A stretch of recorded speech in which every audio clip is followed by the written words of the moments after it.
And for once, it's a good well, it's not a good thing. It's a terrible thing that a former president who is still alive has been convicted of a fucking felony. Not just one, 34. Yeah. But it is very funny.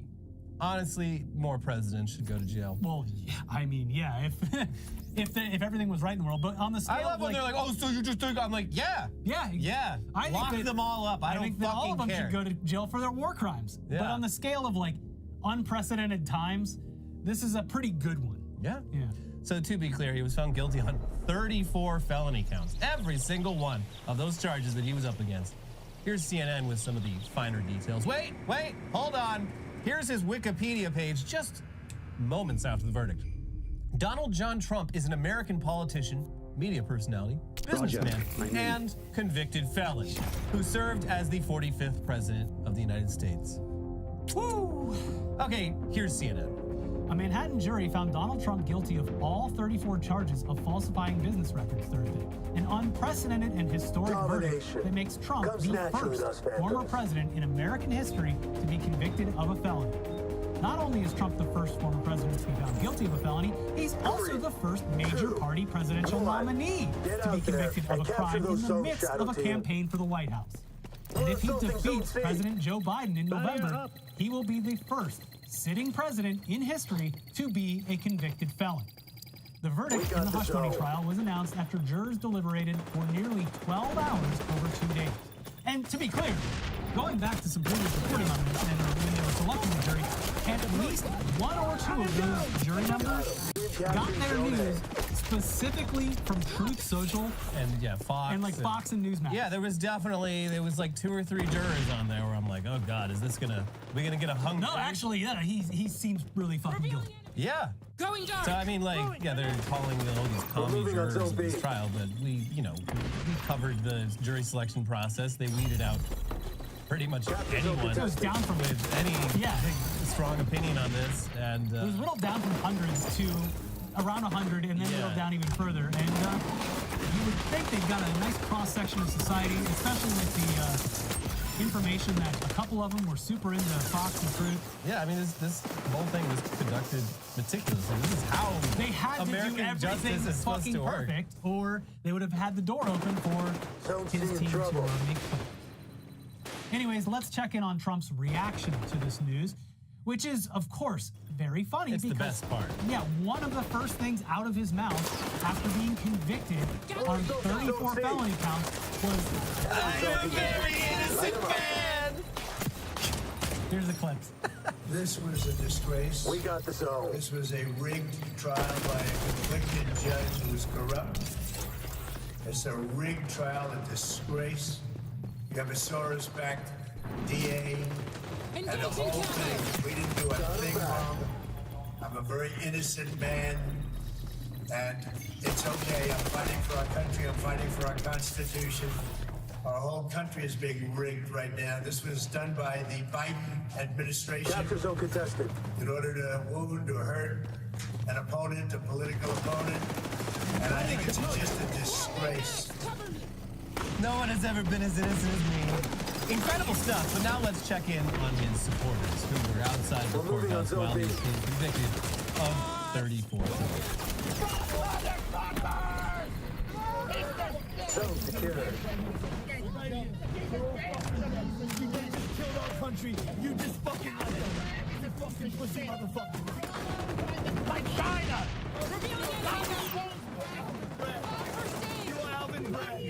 Mr. Rodriguez.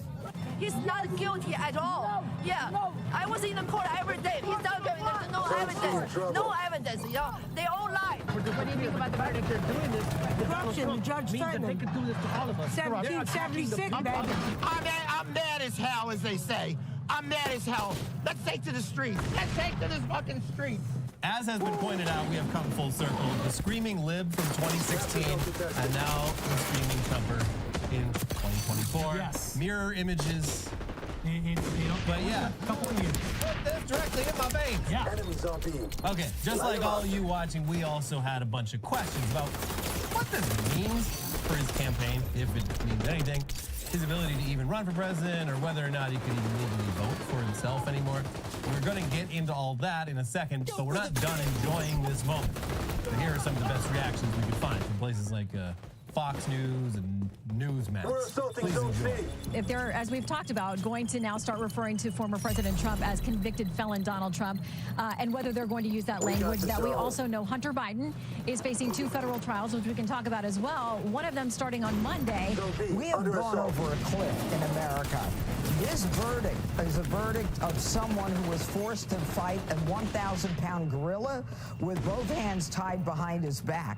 I've been hearing some comparisons between President Trump and, say, a rap star that's been sentenced to behind bars. And we see what happens to those rap stars, right? They become even bigger stars, right? They sell even more records. What we saw today was an absolute travesty of justice. Unbelievable. Unfreaking believable. But good news is coming. Joe Biden, you're fired. You now have 12 jurors that basically are going to look. We're going to find out who these jurors are in the next 24 hours. Some are going to speak, some are not going to speak. But you've ruined their lives, Alvin Bragg. They can never hold a normal job again. They can never go anywhere without worry about being harassed. Obviously, just a sad day for America. Pick yourself up. The Democrats have succeeded in their years-long quest to turn our country into an absolute crap hole. Do you respect what the jurors have had to say in their verdict? No, I don't, and I think it's part of the jury's fault, but it's really at the fault of Judge Merchan. This new era of so-called progressive prosecutors, there's nothing progressive about them. They are defense attorneys masquerading as prosecutors, and it's going to wind up ultimately, I think it may be the undoing of our country. All right, and keep them that way. Yes, delicious. Yeah, and that Trey Gowdy one, the last one, that is particularly funny because just before the verdict was read, they were doing a live broadcast in the streets of New York, and someone on a bike rode by, recognized Trey Gowdy, and said, "Fuck you, Trey Gowdy." Greatest city in the world. We love New York, don't we, folks? 2 different federal trials. This first one next week on guns. Yeah, I mean, so yes, it is not a great day to be on a conservative news outlet. Hell, it's not a great day to be a conservative politician because now you're going to have to twist yourself into knots defending a convicted felon because you and your party have hitched your wagon to this guy no matter the cost. Which means you're going to see some absolutely incredible mental gymnastics in the coming weeks and months as we inch closer to Election Day. And baby, it's an Olympics year. So we're going to see some gold medal mental gymnastics. The scheduled date for sentencing is like 2 days before the RNC. It's 4 days before the RNC and right around the Olympics. So what a time for entertainment. And hold on, you're asking yourself a lot of those same questions. I mean, will this have an effect on the election at all? And the answer to all of those questions is it's probably not going to make you very happy, but let's get started with his eligibility. Here's the New York Times answering probably the most important question: can Trump still run after this conviction? The answer is yes. The Constitution sets very few eligibility requirements for presidents. They must be at least 35 years old, be natural-born citizens, and have lived in the United States for at least 40 years. There are no limitations based on character or criminal record. While some states prohibit felons from running for state and local office, these laws do not apply to federal office. The Republican and Democratic parties have guaranteed spots on general election ballots in every state, and the parties tell election officials whose name to put in their spot. States could, in theory, try to keep Mr. Trump off the ballot by passing legislation requiring a clean criminal record, but this would be on legally shaky ground. We also have the Republicans' hands pretty much tied at this point. Now that Mr. Trump has secured a majority of delegates to the Republican convention, the party has no mechanism to nominate somebody else. Under the party's official convention rules, if a delegate tries to support someone other than the person the primary vote bound them to, such support shall not be recognized, nor have top Republicans shown any interest in another nominee. Yeah, it's too late. Yeah, and on the topic of whether or not he can even vote for himself in this year's presidential election, they indicate that it'll depend on his sentence. And we'll get into his sentencing more in just a second, but here's what they say about his eligibility to even cast a vote for himself. Mr. Trump is registered to vote in Florida, and people convicted of felonies are disenfranchised there. Wait, no, this was only supposed to hurt the other people that I hate. So yeah, this is weird too because they did pass that law that said that felons can vote. The people voted, and then the legislators like. So technically, it's legally allowed, but there's certain stipulations, and they, as we saw in the last election, they're very particular about how they want to enforce all of that. So most felons in Florida regain voting rights after completing their full sentence, including parole or probation, and paying all fines and fees. But depending on what the sentence is, Mr. Trump may not have time to complete it before Election Day. New York's rules are somewhat more lenient. Felons there can vote while on parole or probation. And there is a chance that if New York would let Mr. Trump vote, then Florida will too. There's a provision in Florida law that might apply New York standards because that's where the conviction happened. A spokesman for the Florida Secretary of State's office did not immediately respond to inquiries on Thursday about that provision. But, as in Florida and almost every other state, felons in New York are still disenfranchised while in prison. So, if Mr. Trump is in prison, not gonna happen. Nope. He would be disenfranchised regardless. That would put him in the extraordinary position of being deemed fit to be voted for, but unfit to vote. Which is nuts. All the capture zones. And I'd like to remind everyone, the governor of Florida is Ron DeSantis, who, despite being fucking kicked in the teeth by Trump every step of the way during the He's a initial good run, little cut. he will do whatever Trump says. And yeah, it is a very striking phrase. Him being fit to be voted for, but unfit to vote is wild. The only other time this has happened, to my knowledge, is Eugene Debs in the 1920s, I believe. The 20s are back. Hey, it's the 20s again, Elliot. So cool. if this all sounds confusing, that's because it is. And that is because this has literally never happened before. The fact that not only has the former president now been convicted of multiple felonies, but also that he's the nominee for the party is absolutely fucking wild. And it's something that I'm not sure any of the founding fathers would be able to predict. Yeah, that seems to be a recurring problem with the shaky foundations of this country is, I'm sure if Thomas Jefferson were here now, he'd be like, no, damn it. That's a good one. Should have thought of it. Well, I'm dead. We could have never done it. It's been hundreds of years. Yeah.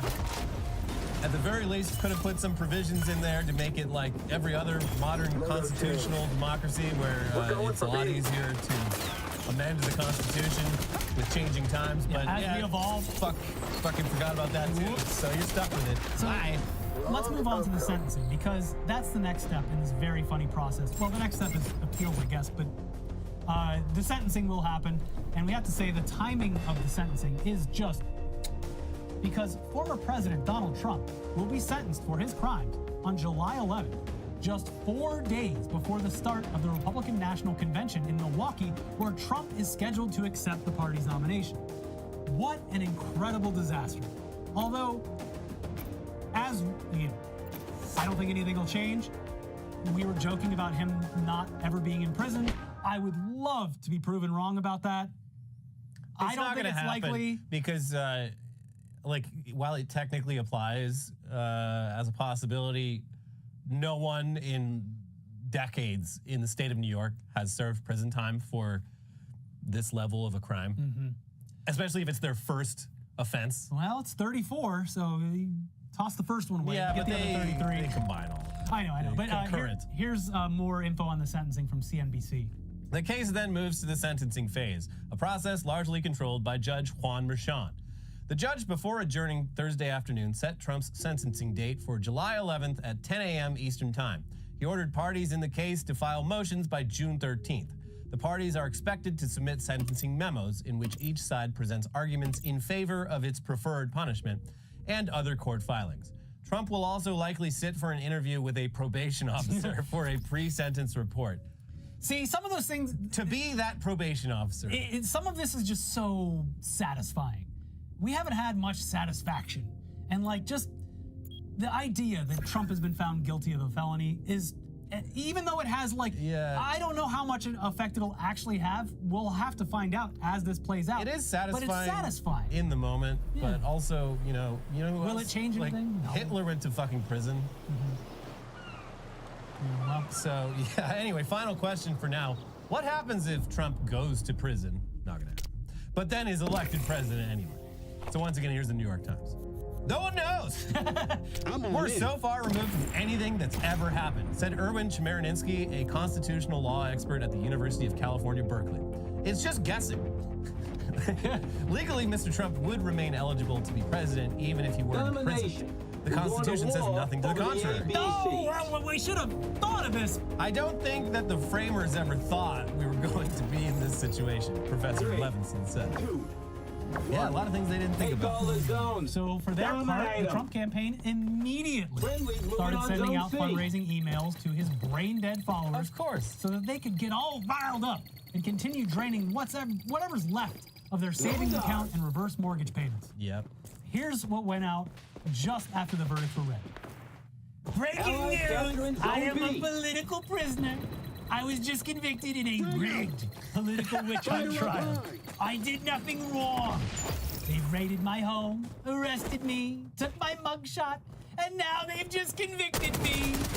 Crooked Joe Biden needs to get the message right here, right now, that his chances of a second term end today. But for that to happen, our immediate pushback must be so massive it will go down in history. We must make Joe Biden regret ever coming after us. Before the day is over, I'm calling on 10 million pro-Trump patriots to chip in and say, I stand with President Trump. Now, of course, this is all listed directly across from Trump's mugshot, which, by the way, that's from his election racketeering case in Georgia. It's unrelated to the New York trial. Yeah, he's got a lot of... I think the raiding the house thing was also, that's from the documents case and not this case. Yeah, but, you know, so they all get mixed up. There's so many crimes. Yeah. There's so many trials. He can't even keep track of his own crimes. And his followers and supporters are too stupid to realize that they're different. Moving on zone A. They're going to be like, wait, another trial? He was already convicted. Yeah, this is double jeopardy. And yeah, below that it reads, never surrender, which is obviously ironic, written underneath the photo of him literally surrendering. He went down to police station, went to the bail bondsman. Light him up. He surrendered. But back to the fundraising stuff. Here are the options to donate, which are unnecessarily funded.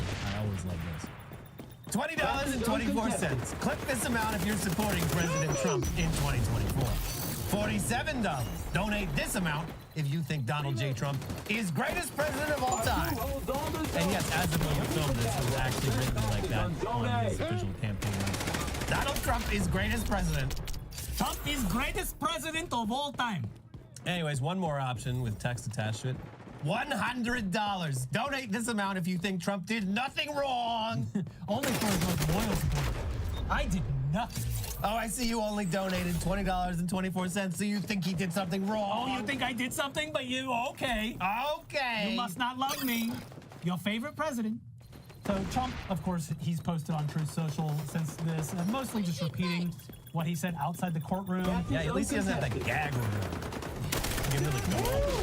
him. But he did announce that he's doing a press conference Friday morning, so light him up. Get ready for that. But when this video goes up, there will almost certainly be many more reactions, as well as more reactions from other politicians. Though we did see Marjorie Taylor Greene posted something before we filmed. She simply posted an upside-down American flag. I mean, she must have learned that from Supreme Court Justice Samuel Alito. But yeah, that's the second upside-down flag in the news right now. Interesting. But no, seriously, I mean, I don't think it's a good idea for a sitting member of Congress to be posting upside-down American flags, especially considering her opinions and alleged involvement in an insurrection already, but that's just me. Also, yeah, probably bad that a Supreme Court justice was flying an upside-down American flag and then immediately refused to recuse himself from any January 6th cases, and there's just nothing that anyone can do about it. Framers failed to consider. Furthermore, it's actually kind of fucked up that Trump installed a bunch of Supreme Court justices that will serve for life, altering all of our lives in the process, only to then get convicted of 34 felonies related to him getting elected in the first place. Seems a bit fucked up.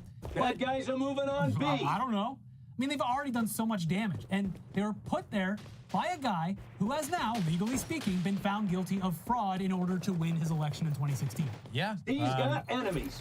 Half those justices appointed by half the conservative ones appointed by Trump. The other half appointed by a guy who literally did not win. Now dust yourself off and go burn those germs. Great stuff, everyone. Yeah. Country operating normal. Yeah, the no notes. Highest the highest court in our country is well, they failed to consider just how fucked up it could get. There's so many things now because the fucking Clarence Thomas shit was just happening. Like, what is going on? Oh yeah, I guess so. Clarence, he was appointed by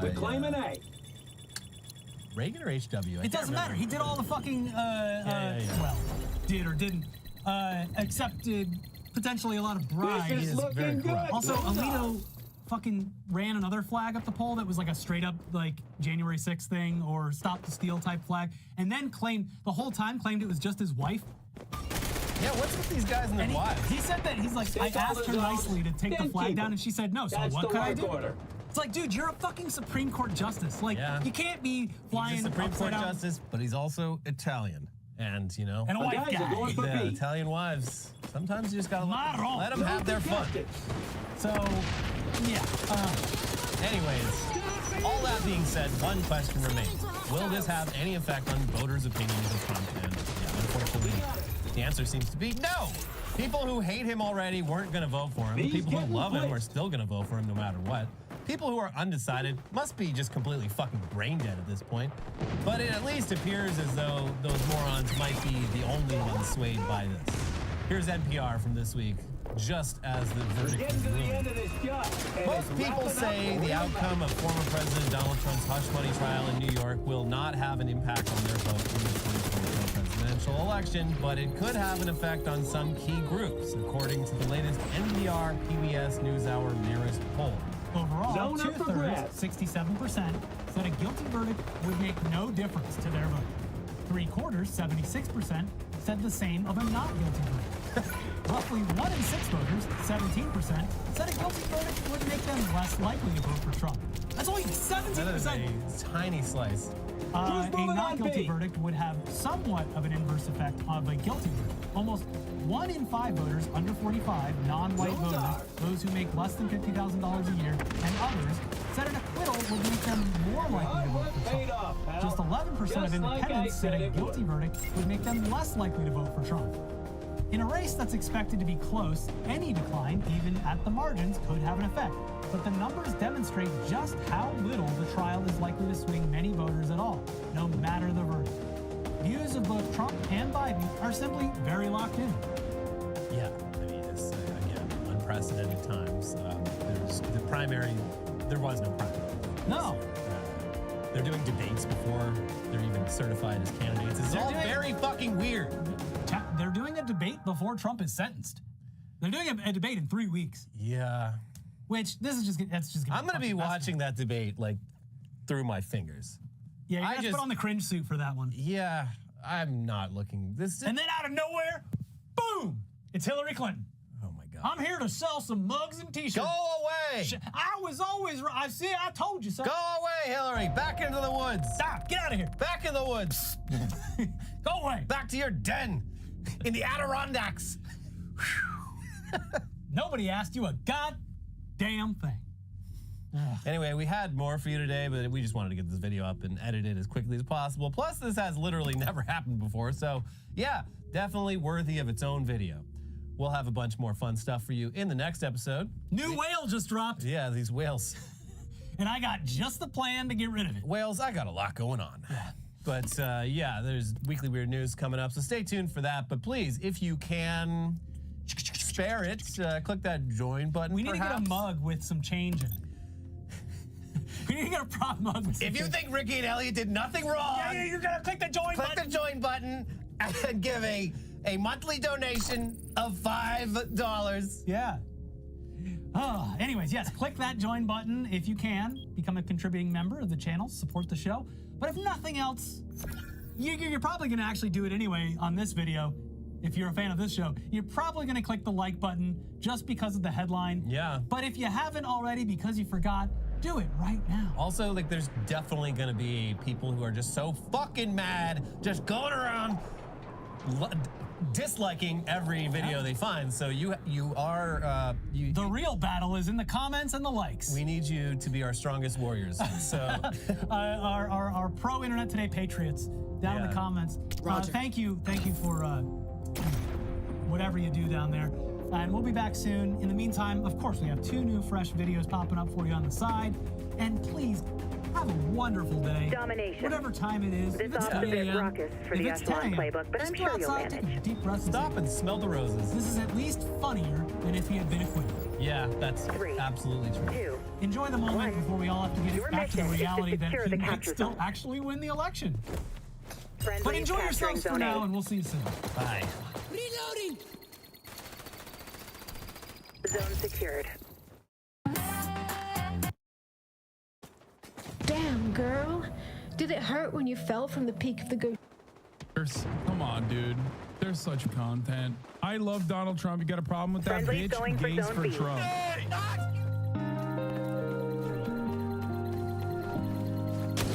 Anyway, let's get the Judge Janine. Or does he not pay politically as that appeals process, plays out, and he now calls to the American people to deliver their own verdicts in November? Well, I think that the American people will be struck by this, as we are all struck by it, in different ways. I, as a former prosecutor and a judge who knows the state courts and who knows the state law, I know that this is riddled with reversible error. I know that there was no basis to charge this crime, this alleged crime, and to resurrect dead misdemeanors based upon non-unanimous federal violations of the election law or of the tax law. So, I mean, you've got that, but there's also a gut punch to the criminal justice system in the United States. People realize we are no longer safe anymore. And it's because of the progressive left agenda of making sure that we don't keep people in jail. And, they're out there with 33 arrests, but, they're still assaulting people or violently attacking people down the street here. But now we've got... I like that the argument literally is like, dude, what are you doing? You're supposed to only arrest poor people. You can't arrest rich people. One of the most famous... Like, everyone's argument, all the Republicans that are defending Donald Trump's, their arguments are reduced to, hello, you're not supposed to arrest powerful people, idiot. That's not what the system is for, idiot. This is no different than when maybe Lindsey Graham or maybe another Republican, we don't know who, or a Democrat, we don't know who told ICC prosecutor Kareem Khan, hello, the International Criminal Court is for thugs. It's for African warlords and thugs like Putin, not for Israeli or American officials. What are you saying?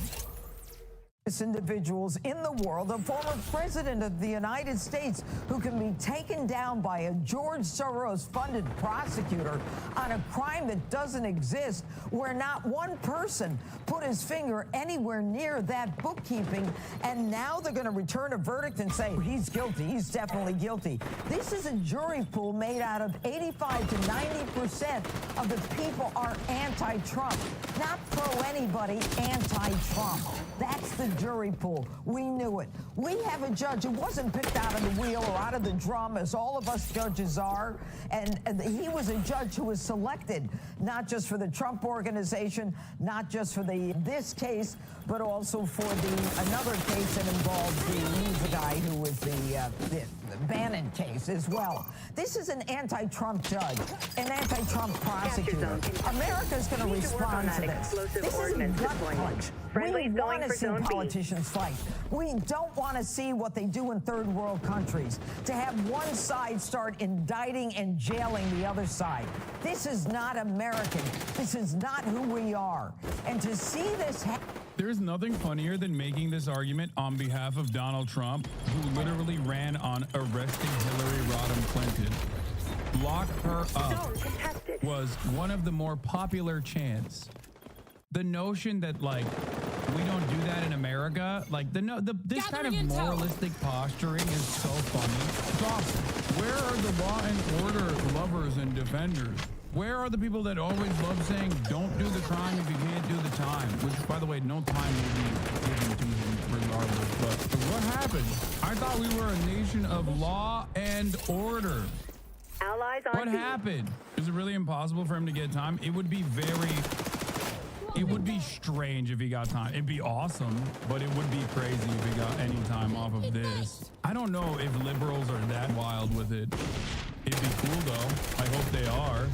I would love to see that. He's a 77-year-old minor and neurodivergent. And it would be dope to see him run from prison. It'd be sick. I am very openly explaining to you that I'm in it for the content. I hope you understand. I think that the American empire is on its dying breaths at this point. And personally, I don't really give a shit what happens one way or another. With respect to Donald Trump's legal troubles, other than I think it would be really cool if he went to jail. Because I want to see what happens. I want to see what would happen in a situation like that. Happened before our eyes when we know that this is not legitimate. When a defendant was not advised of the crimes that he was charged with, they don't even know what the crimes are until we get to the charge to the jury, as if the prosecution and the judge with a wink and a nod said, hey, I'll give you that old accomplice testimony, even though we didn't charge Donald Trump with aiding and abetting anyone else. I'll throw it in as a matter of law. He's an accomplice. And I'll throw in those federal election violations, so they'll have to say, yeah, Donald Trump must have done it too. And I'll throw in a hooker and a guy who's a serial perjurer. This is lunacy. And I think that any red-blooded American who sees this is going to understand this isn't what we do to our political... It's crazy that I'll throw in a hooker and a guy who's a serial perjurer. It's like, bro, those are the people Trump chose to associate with and literally paid to associate with. What are you talking about? Like, we're acting like these people were in the periphery, totally unrelated to Donald Trump, and he just happened to be in the vicinity and like caught us straight. Like, what do you mean? Yeah, he paid the hook and paid them to perjure. What are we talking about? Enemies. This is what they do in kangaroo courts and third world countries.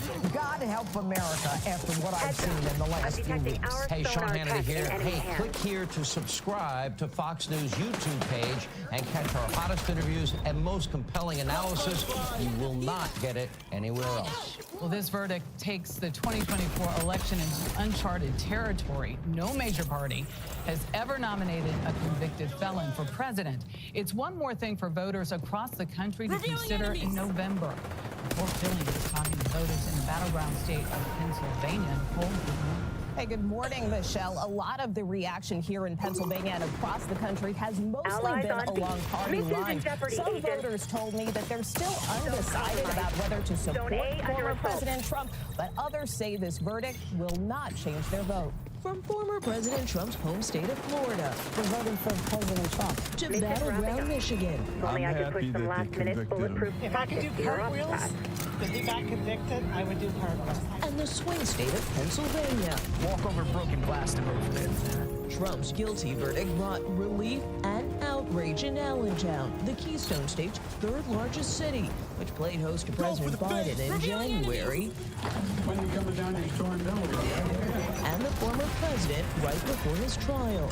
Make America great again. Pro-Trump banners hang outside the home of Glenn Stetler, who used to be a Democrat and attended Trump's rally last month. Do you think this hurts his chances now that he's been convicted? The crowd of people that I saw, there's a lot of people that like this guy. He's a good person. I don't believe that he should be charged for it, and I really don't think it's going to matter. But Democratic-leaning voters like Yvette Ortiz said Trump should be treated like any other citizen. I think that he should, be accountable for what he did, but I don't know about jail, maybe a little bit of time or community service. Michael Daigle is a registered Republican and previously backed the former president, but now he isn't so sure.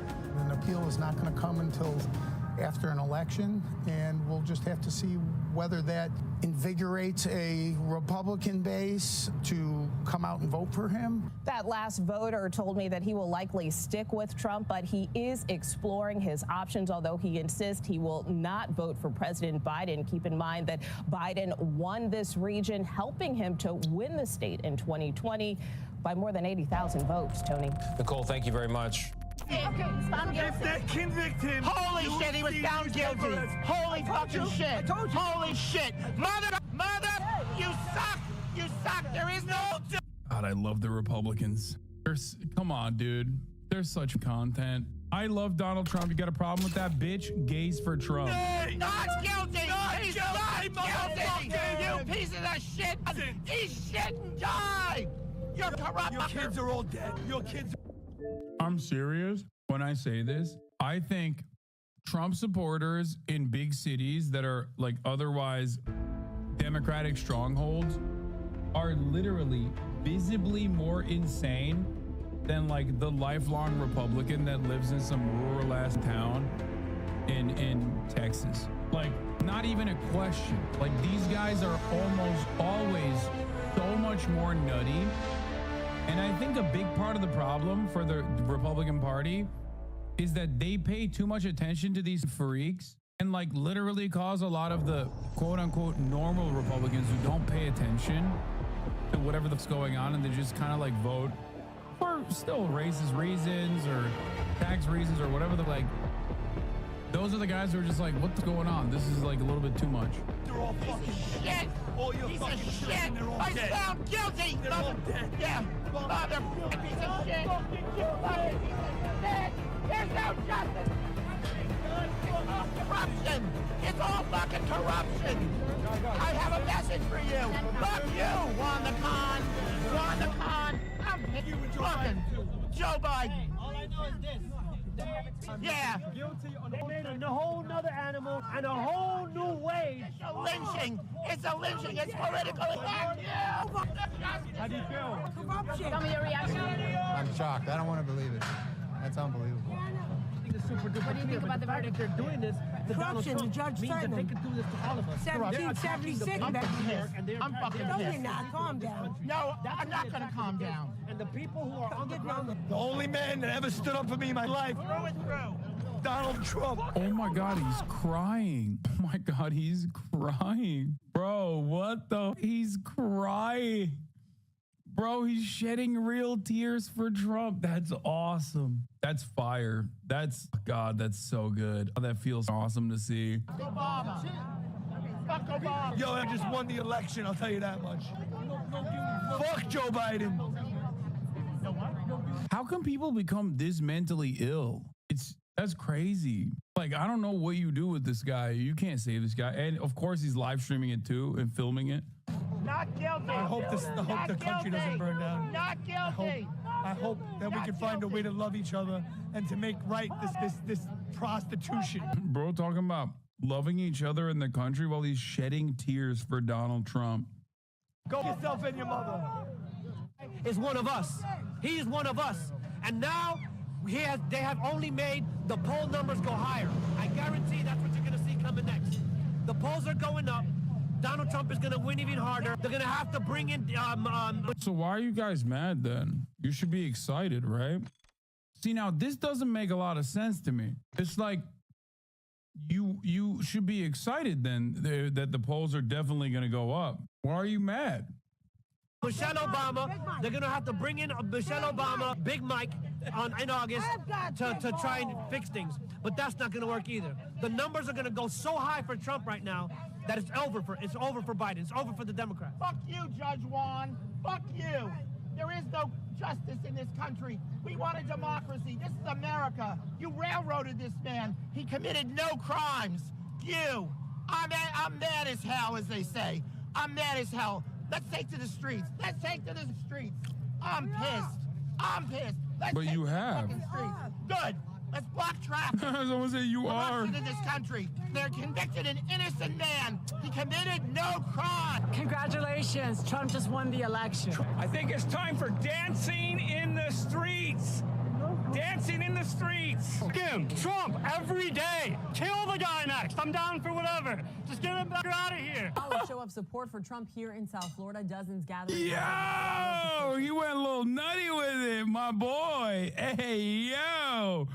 Yo, that's crazy. And Local 10's Christian De La Rosa live now with this part of our team coverage tonight. Christian. These were people who felt compelled, obligated to be as close as they could to Mar-a-Lago, even if the former president wasn't here to show their support, and also share why they think today's verdict could in fact bolster Trump in November.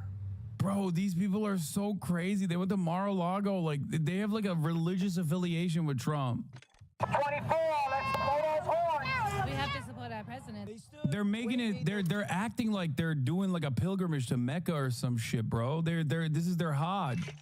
Support for the man they call their president. I feel like it's a sad day for America. And voicing their discontent with his guilty verdict. We thought that maybe there was some hope. I didn't think they were going to get him on all 34 counts, which kind of tells you what's going on in New York. But this is completely political. Anybody who cannot see that, they have been brainwashed by this media. Steps away from Donald Trump's Mar-a-Lago, supporters like Leona Mangan. I went to January the 6th. Give me liberty or give me death. Even Mother Teresa could not get out from under this. Like Uranium, they're convinced the hush money payments charges against the former president were an abuse of power to begin with. I don't think he did anything wrong. They're also convinced Trump will eventually come out victorious. Surely these things will all be overturned. And as far as the race for president, I don't think it's going to help him or hurt him. Not at all. I think the independents, even if you're on the fence, have already made up their mind, and they can. Across the street, a much smaller number of people celebrate. You know, if you diddle a porn star and hush money payments get tucked away and you fill out your books illegally, then you will go to jail. And even with just a handful of counter-protesters across the street, I can tell you things remain peaceful. We're live right outside Mar-a-Lago tonight. I'm Christian De La Rosa, Local 10 News. And our team coverage continues now with Local 10's Alex Finney live outside Versailles, where another crowd of supporters rallied for Trump. Alex. Yes, Calvin, very, very spirited crowd that was here for several hours today. As we know, a lot of people were here as that verdict came down. Of course, you have a lot of people on both sides with very strong opinions. Sounding off for former President Donald Trump. I didn't think it was going to happen. A verdict that many we spoke with said came down quicker than expected. I mean, it was so fast. I'm surprised they reached a verdict. People gathered outside of Versailles in Little Havana. Doesn't seem to be fair that they charge him with a felony. Justice system prevailed. All of this coming soon after a Manhattan jury found the former president guilty on all 34 felony counts of falsifying business records in his New York hush money criminal trial. A felony conviction of a former president unprecedented. His lawyer was the one who did it. This man giving his thoughts on the news. I hope he can run for president. I hope he can become president because, you know, Trump's who we want in there. And still a lot to be seen now at this hour here, a little after 11 p.m. A lot of people have gone home for tonight. Those honks have officially started to die down a bit. But again, we have a lot coming up in the next few days, weeks, and months ahead. Stay tuned. Now, this is the very latest. We are live in South Florida, well, in Little Havana, that is. Alex Finney, Local 10 News. Trump himself was greeted by supporters outside Trump Tower on Fifth Avenue. And that is where we find CBS 2's Dave Carlin. Dave, what is the reaction there tonight? Well, this place so busy with all of his comings and goings. Right now, he is inside. It began, of course, him going to court, then him coming back from court, then around dinner time, he went out again and came back in. You'll see the video right now. Now, all the while, people have been here to greet him. After the sun went down, some staunch Trump supporters kept their flags waving, predicting another Trump presidency. I wanted to be here because I think somebody has to stand up and say, this is invalid. You can't do this kind of law. This destroys American jurisprudence. The message is it's going to backfire on the Democrats. It's going to backfire on Sleepy Joe. It's going to backfire on Albert Bragg. And Trump is going to win. And I will vote for him for the third time, even if he's in jail. He's wearing an NYPD hat with the Bring Our Hostages Home pin on it. He knows he's a cop. Jail. Earlier, Trump was over Fifth Avenue and Trump Tower when the crowd was much larger, with a mix of political persuasions. Friction was minimal. That took a lot of courage for that jury to come back with that kind of a charge. I just think it's amazing. I think he's going to make America great again. Around 6:15 p.m., Donald Trump entered with a wave to the crowd. He did not stay long and was on the move again, only to return at 9:25. He was also the talk of nearby Times Square. It shouldn't matter who you are or what you do. If you do the crime, you deserve what's coming to you. It's insane. That's never happened before in history. So this is something that we're living, and I don't even know how it's going to turn out. Trump news conference Friday morning, set for 11 a.m. right here. This guy kind of looks like Julian Assange. Omni Valor. I don't know what the you're talking about. Calm down, okay? And perhaps take your medication. What am I supposed to do, man? Please help me. I've apologized a million times. I'm sorry if I've hurt others. Like, I have no idea what you're talking about. I don't know what you, I don't even know what you did. No one is mad at you. Hegemonic World Peace, you got a lot of viewers that are mentally ill. No shit, I want to quit. And secondly, yeah, says you, dumbass. Yeah, I have no idea what the hell you're talking about. Live in front of Trump Tower, Dave Carlin, CBS 2 News. All right, Dave, no shortage of opinions tonight. And after the verdict, Donald Trump's daughter, Ivanka, took to social media. She posted a childhood photo of herself sitting on her dad's lap with the words, "I love you." She did not attend the trial. New York Attorney General Letitia James is speaking out about the verdict. She issued a statement saying, quote, "No one is above the law." You may recall the AG's office did win a civil fraud lawsuit against Donald Trump and the Trump Organization earlier this year. Rudy Giuliani had this reaction tonight. A very sad day for America. Very, very sad day for anyone who values justice and has lived by it. I hope this gets reversed very, very quickly. The former mayor and Trump attorney has faced his own legal troubles. Last month, Giuliani was indicted on felony charges related to alleged efforts to overturn President Biden's 2020 win in Arizona. And last year, he also lost a defamation lawsuit regarding his false claims about 2 election workers in Georgia. And outside the courthouse, voters on both sides of the political spectrum made their voices heard. A small but vocal group of anti-Trump protesters gathered in Lower Manhattan after that historic verdict came down. Just down the block, a small pro-Trump group awaited for the arrival of the former president's motorcade. I believe, quite honestly, it's quite the clown show. But the American people aren't going to fall for it. This just makes Trump stronger. And we're really thankful that the New York jury was fair and listened and asked questions and came back with 34 counts guilty. The protests were largely peaceful, and there were no reports of any arrests. On Long Island tonight, people are also reacting to the verdict. CBS 2's Lori Bordenero went to Floral Park in Nassau County.